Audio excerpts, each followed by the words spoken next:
So God bless everyone. God bless you, ma'am. By the way, my name is Russell M. Gistupa, a third-year college student taking the course of Bachelor Secondary Education major in English. And today I'm going to discuss the Module 4 and 5. So first we have the Module 4 entitled Characteristics Human Development. So what is human development? So when we say human development, it is the pattern of movement or change that begins at conception and continues through the lifespan. So it means that naay changes. For example, 'di ba, before ang baby ma-fully develop siya sa tiyan sa mama, syempre nagikan gud na siya sa sperm sa papa, then nag-merge with the egg cell sa mama. So within a span of 9 months, there is development progresses from single cell into zygote and then into embryo and fetus. So as long as buhay ang tao, it continuously ang tao nagdevelop. So it includes growth and decline. So ang level sa growth sa development sa usa ka bata nagdepende sa presence or absence sa ginikanan. So with that, the development can be positive or negative. So next, we have the four major principles of human development. So first, we have the development is relatively orderly. Second is the outcome of developmental process and the rate of development are likely to vary among individuals. Third, we have the development takes place gradually. And fourth, or lastly, is the development as a process is complex because it is the product of biological, cognitive, and socio-emotional process. First, we have the principle one, development is relatively orderly. It means it follows the same structure. Always remember that there two developmental patterns, which are the proximo-distal pattern and the cephalocodial pattern. But before I'm going to discuss it, let me clarify first the relatively orderly. So, a normal human beings learns to sit and crawl and then walk before they can run. So, di ta makakita og tao nga igkaanak mudagan dayon sa kusina para mo lungag, di ba? So dili gid siya okay. So it follows the same patterns to sit, crawl, and walk before run. So the muscular control of trunks and the arm comes earlier as compared to the hands and fingers. So this is a proximo-distal patterns. So if you have noticed, bigger muscle mas una nato makontrolled compared sa small muscle. So in the other hand, cephalocodial pattern is manifested by the greatest growth always occur at the top and then gradually working its way down during infancy. So kung nakabantay mo during sa atong elementary and high school discussion about sa how baby develop sud sa tiyan sa mama, una jud ma-develop ang ulo sa bata. So you can never see a human beings nga mas nag-una pa ang tiil kaysa sa ulo. Siyempre, mag-una gyud ang upper part nga body, then pababa na dayon. And that's we called it as cephalocodial pattern. So next is the second principle. So the second principle says that while the pattern of development is likely to be similar, that the occur of developmental process and the rate of development are likely to vary among individuals. So it means that bisan nag-follow na to sa same structure, but as to the result and the rate of development, dirita naglain-lain isip usa ka unique individuals. So, example, so, you compare yourself, nag-compare ka sa imong childhood friend, and same mo og edad, so, ibutang talang same mo 7 years old, pareha mo kindergarten, and then, pareha pud mo babaye, but naadyoy pagkalahi ninyo, siguro mas taas pa ka kaysa niya, or mas una pa ka kabalo mo basa kaysa niya, or mas active pa ka kaysa niya. So again, even though there is a similar pattern of development, yet there is also an individual differences. So individual differences, development influenced by our experiences. So, nagadepende or na-influensyahan siya sa atong experiences. So, mas una tang naka-learn or mas na-matured ta kaysa sa lain, like nga na bitaw ka nang naadyoy pagka lahi ang usa ka tawo, and that's makes us unique. So next we have the principle 3. So principle 3 is the development takes place gradually. So when we say gradual, it doesn't happen in a single snap of a finger. For example, we cannot expect nga ig-anak sa bata kabalo na dayon siya mo crawl. So we cannot expect and also we cannot expect nga ang grade 1 kabalo na dayon siya mo algebra. So it happens, development happens slowly and it takes years. So we learn to analyze complicated things through development. So next, or the last principle, we have the development as process is complex because it is the product of biological, cognitive, and socio-emotional process. So remember, development is never simple. It is complicated because it involves processes.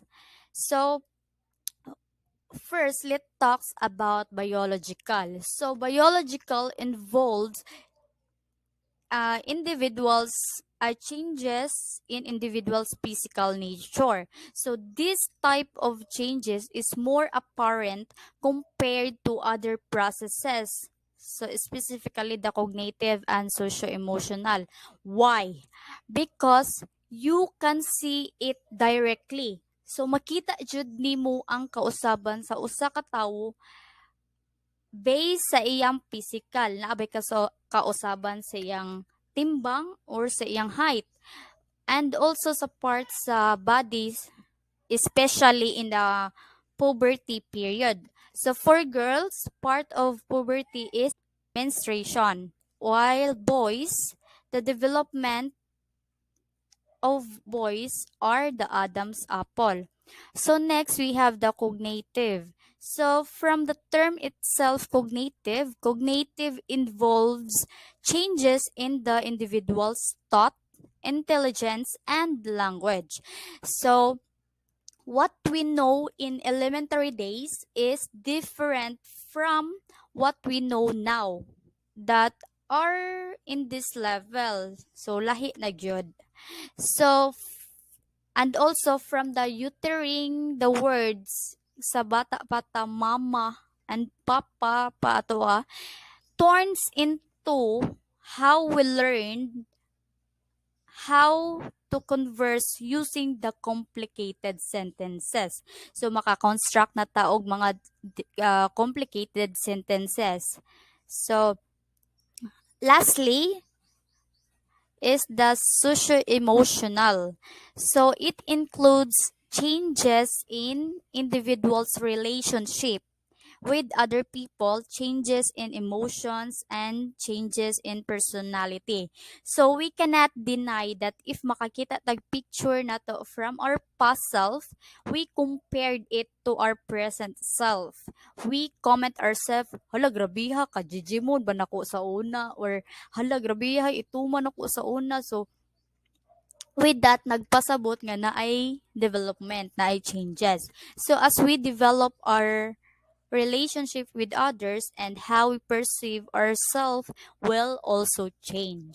So with this principle of development, there are also two approaches involved. First is the traditional human development, and second is the lifespan human development. So if you believe excessive change from birth to adolescence, little or no change in adulthood, and decline in the late old age, your approach is traditional. However, if you believe that even in adulthood, developmental change takes place as it goes during childhood, your approach termed is lifespan. So, there are five characteristics of lifespan development by Paul Baltes. So, first we have the lifelong. So, lifespan development does not end by adulthood. So, habang may buhay, may pag-asa. So in lifespan approach, age doesn't matter, okay? So next we have the multidimensional development. So it is never simple. It is complicated. It is a complex process. It involves biological, cognitive, and socio-emotional dimensions. So third, we have the plastic development. So it is possible throughout the lifespan. So as you watch in the news that naay mga lola nga naa na sa 60s but still nag-eskwela gihapon sila, and then active gihapon sila in community events. Why? Because they believe that development is possible anytime. So fourth, we have the contextual. So these individuals are changing beings in a changing world. So it means environments influence or development. So lastly, we have the growth, maintenance, and regulation. So from the word itself, growth, maintenance, and regulations, these are the goals that varies in every developmental change. So it is a understandable, right? We all already know that what is growth and maintenance and regulation. It seems like a routine or some upgrade. So that would be all from our module 4. And next we have the module 5. So module 5, we have the entitled Developmental Theories and Other Relevant Theories by Freud Psychoanalytic Theory. So what is psychoanalysis? So a definition and history of psychoanalytic theory, psychoanalysis is a type of therapy that aims to release pent up or repressed emotion and memories in order to lead the client to catharsis or healing. So, in other words, the goal of psychoanalysis is to bring what exists at the unconscious or subconscious level up to consciousness. So, this goal is accomplished through talking to other person about the big question in life, the things that matter, and diving into the complexities that lie beneath the simple seeming surface. So, it is very likely you've heard of this influential but controversial founder of psychoanalysis, and he is Sigmund Freud. So, he is the founder of psychoanalysis, and he was born in Austria, and but rather he spent most of his childhood and adult life in Vienna. So he entered medical school and trained to become neurologist, and he earning a medical degree in 1881. Soon after his graduation, he set up a private practice and began treating patients with psychological disorder. So his attention was captured by a colleague intriguing experience with a patient. That colleague was Dr. Joseph Breuer. So, and his patient ni Joseph Breuer is si Anna U, and it is one of the famous during the time, who was suffered from physical symptoms with no apparent physical cause. So Dr. Borer found that her symptoms abandoned when he helped her recover memories of traumatic experiences that she had repressed or hidden from her conscious mind. So this case sparked Freud's interest in unconscious mind and spurred the development of some of most influential ideas. So these are the three models of mind. So perhaps the most impactful idea put forth by Freud was his model of human mind. So his model divides the mind into three layers or regions. So first we have the conscious. So conscious, this is where our current thoughts, feelings, and focus live. So as a present today, as a current today, the thoughts and feelings we focus to live. So the second one is the preconscious. So it's sometimes called as subconscious. So this is the home of everything we can recall or retrieve from our memory. So the last one is the unconscious. So at the deepest level of our mind resides a repository of the processes that drive our behavior, including the primitive and the instinctual desires. So later, Freud posited a more constructed model of mind, one that can coexist with his original ideas about consciousness and unconsciousness.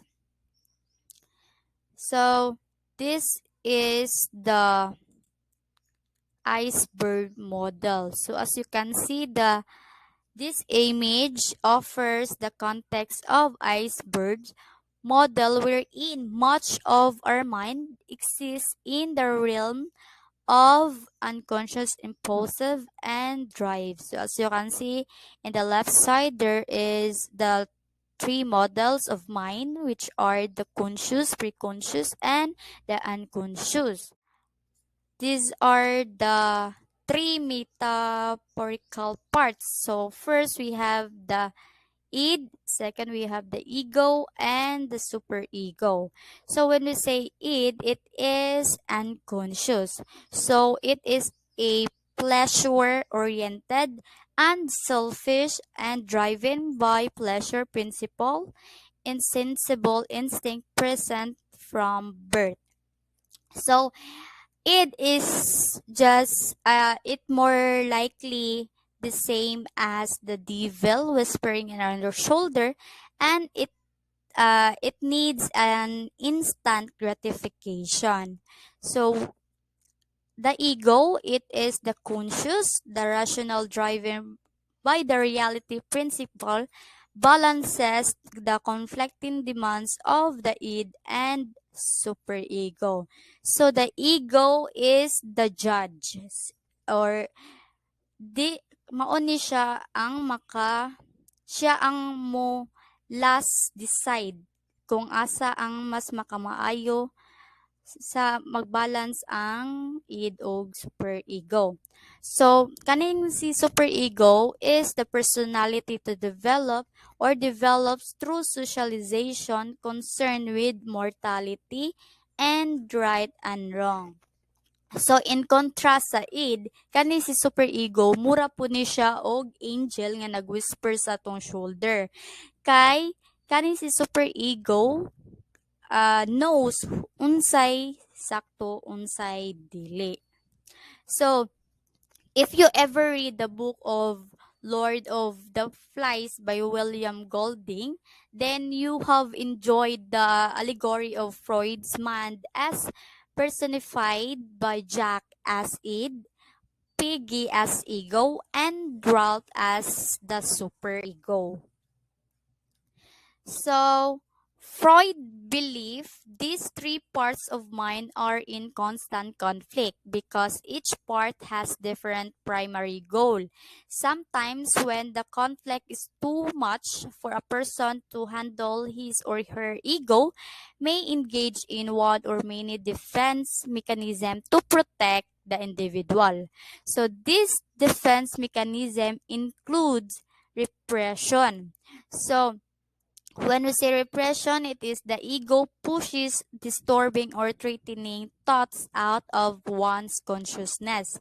So denial, it is the ego blocks upsetting or overwhelming experiences from awareness, causing the individuals to refuse to acknowledge or believe what is happening.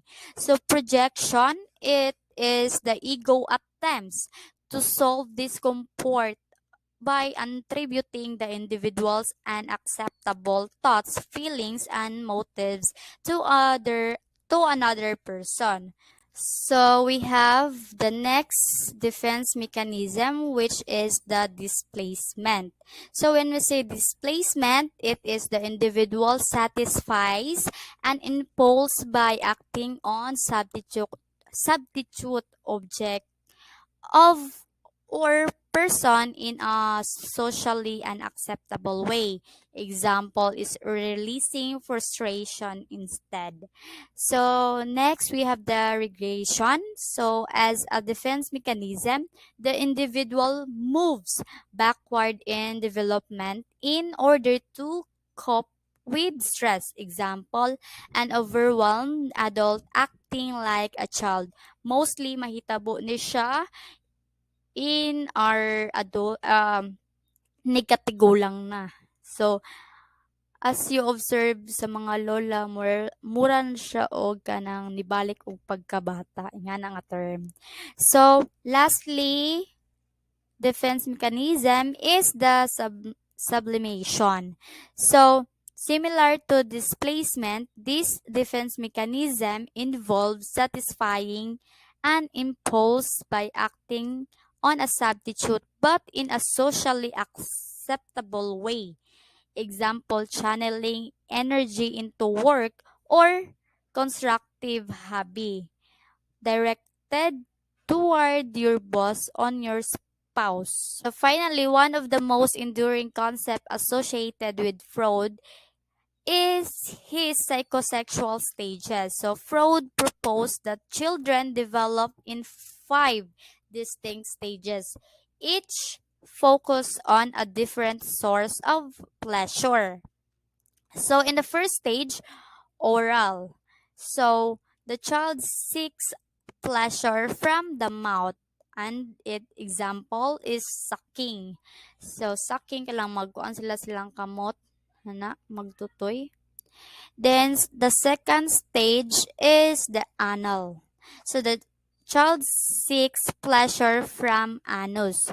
So, example is withholding and exhaling faces. So, third stage is the phallic. So, in this stage, the child seeks pleasure from the penis or clitoris. So, in this stage, diri na murag something puberty stage, diri na mag-masturbate.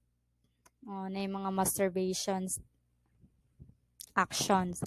Dayon, in the fourth stage, latent. So, the child has little or no sexual motivation. So, fifth is the genital. The child seeks pleasure from the penis or vagina. So, dire na nga stage mag-seek na sila pleasure sa sexual intercourse.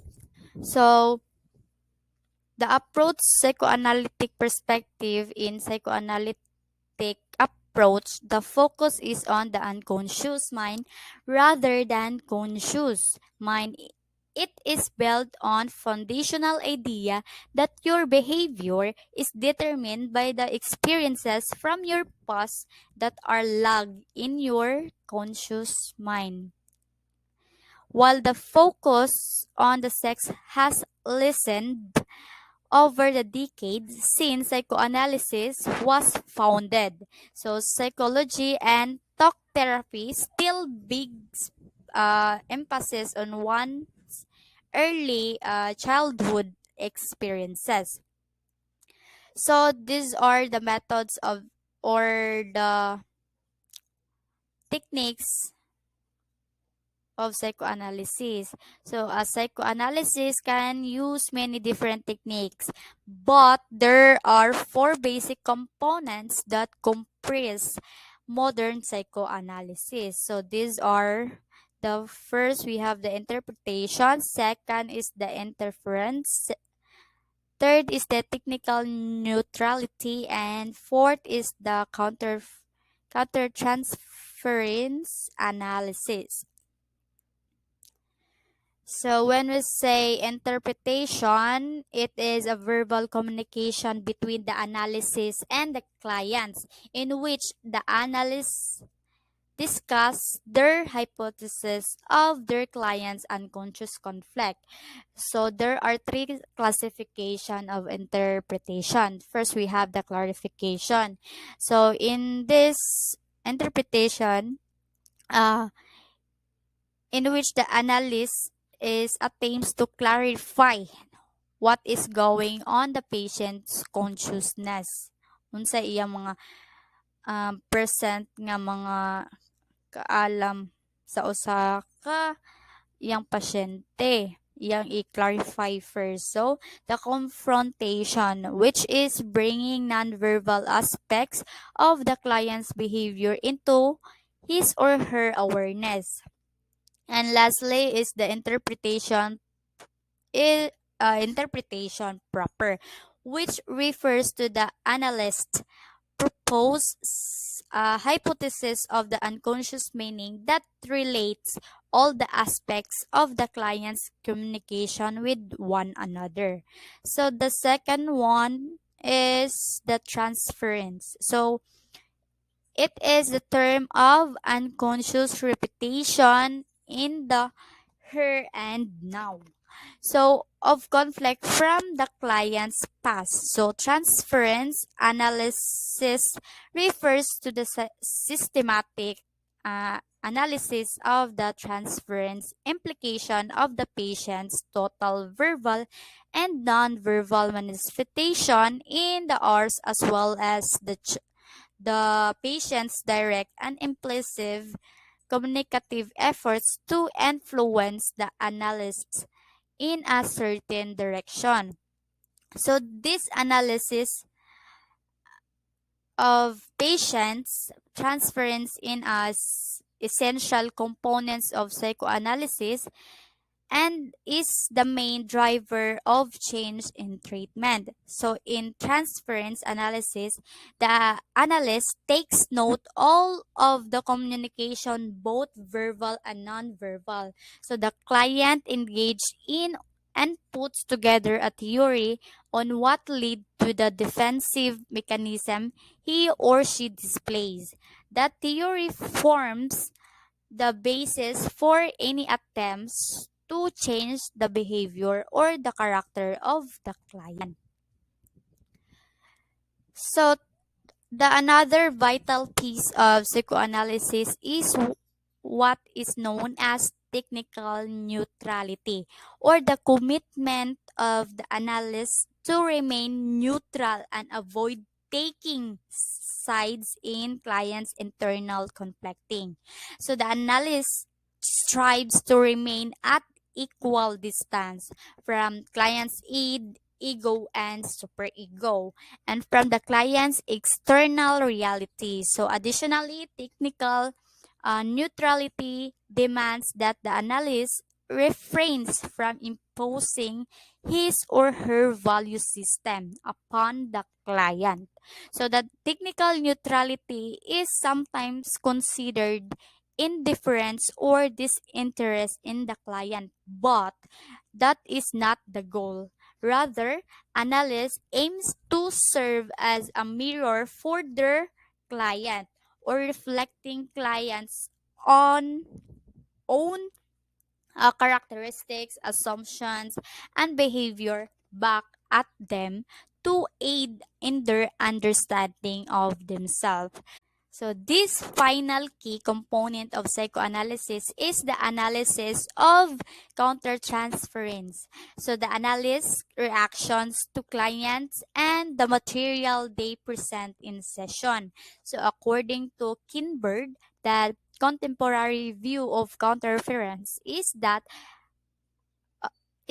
a complex formation code determined by the analyst's reaction to the patient's transference, to the reality of patient's life, and to the reality of the analyst's life, and to specific transferent disposition activated in the analyst as a reaction to the patient's and his or her material. So the countertransference analysis can be generally understood as the analyst attempts to analyze their own reaction to the client, whatever form they take. So they to engage in psychoanalytic treatment, the analyst must see the client objectively and understand the transference happening in the client and in their own experience. So that would be all. I hope that you learned something about the module 4 and 5. By the way, my name is Russell M. Gustopa. Thank you, Anja.